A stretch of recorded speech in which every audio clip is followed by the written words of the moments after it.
Hello, I'm Cynthia Izaguirre in Dallas, and here are your headlines from North Texas. Teenagers are being threatened online tonight, tricked into sending explicit photos, and you may not realize it's happening in your home. One group's research shows it happens to 1 in 5 teenagers. Brittany Costello spoke to police in Burleson before a meeting to teach parents about the warning signs. In the digital age, this is a child's game. Sergeant Cameron Pilgrim says predators have access to your children like never before. These almost look like Lego characters. He says they're hiding on social media and in the chats of popular, highly rated games like Roblox and Fortnite. Basically, sextortion is where a suspect is able to make contact with your child, and they'll work them down this road until send me a picture of yourself turns into now send me a picture of yourself with no clothes on. What age range are we talking about?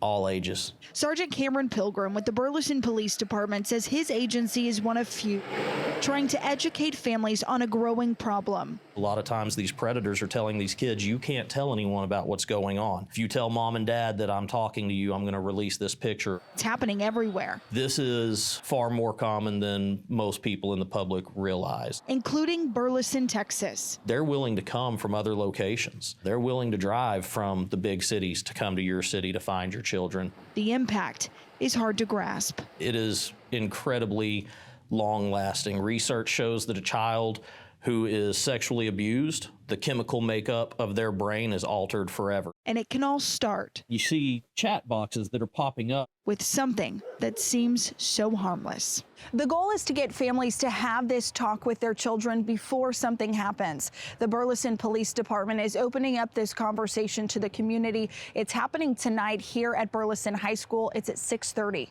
It is free to get in, but you do need a ticket. In Burleson, I'm Brittany Costello. Now to a developing story in Tarrant County. It'll sound familiar, and that's the problem. Another inmate escaped custody the second time in 2 days. Scoop Jefferson just asked the sheriff how this could happen again. You know, yesterday we had a guy jump out of a van.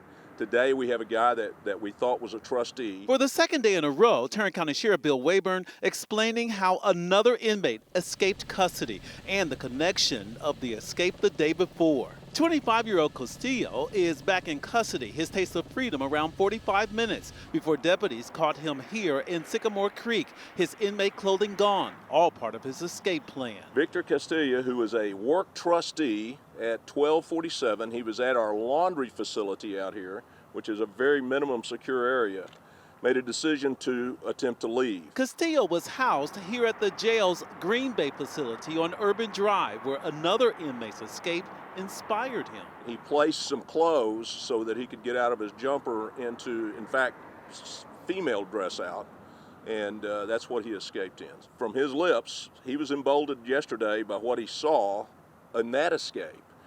But like I said, I don't think he saw the rest of the story. The day before, after a 2-hour-plus manhunt, Chopper 8 recorded deputies capturing inmate Carlos Romero, who escaped while being transported to court. After Monday's escape, Sheriff Wayburn meeting with his command staff, hoping to prevent another escape. What is it that we need to do to cinch up security? Now saying the back-to-back escapes makes securing inmates more important than ever. In Tarrant County, I'm Scoop Jefferson. Several federal agencies are working with DPD right now to make the city safer. Tiffany Liu shows us what the task force is doing and the plan underway to expand it.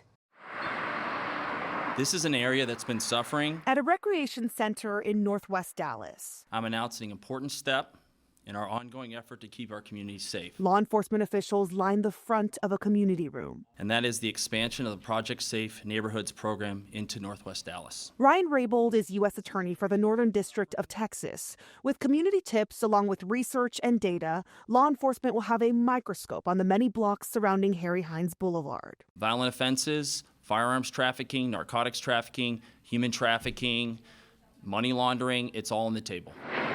Project Safe Neighborhood has been in Northeast Dallas for years. We are a full 100% partner in it. And Dallas Police Chief Daniel Como says it's working. This is part of why crime has gone down in Dallas.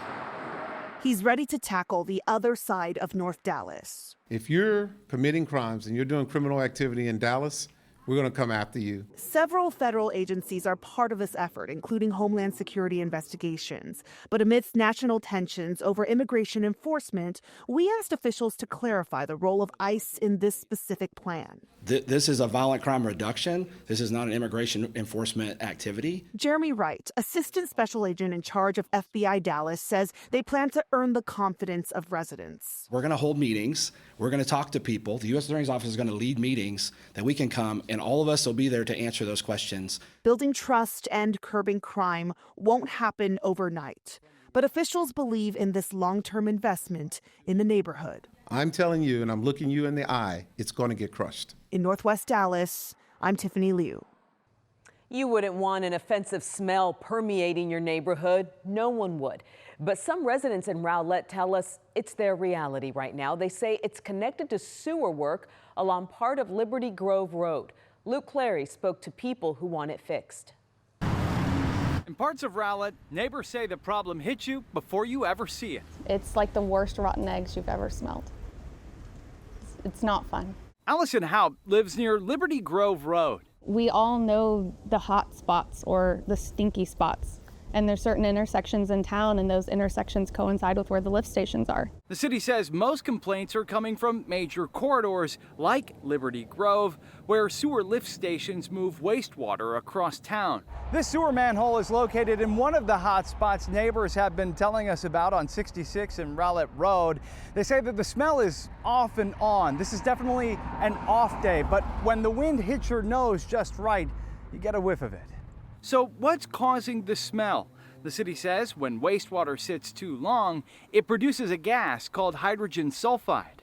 We acknowledge that there is an odor concern, but there is not a safety concern. The city says testing has not found dangerous levels of that gas in the air, but leaders admit the odor is a real nuisance. The response, a citywide odor abatement program using monitoring, chemical treatment, and aeration to reduce the conditions that create the smell. The goal is if the hydrogen sulfide concentrations are at bay, then obviously the odor should be at bay too. Will there be occasional peaks? I'm sure there will be, but hopefully it will not be to this extent. For neighbors dealing with it day to day, relief can't come soon enough. I think that's the first step, admitting we have a problem, but we're waiting on follow through. Ultimately, that's what we need. We need to see action taken. A community meeting is set for February 12th at City Hall. Residents can report bad odors to the city now. In Rowlett, I'm Luke Clary.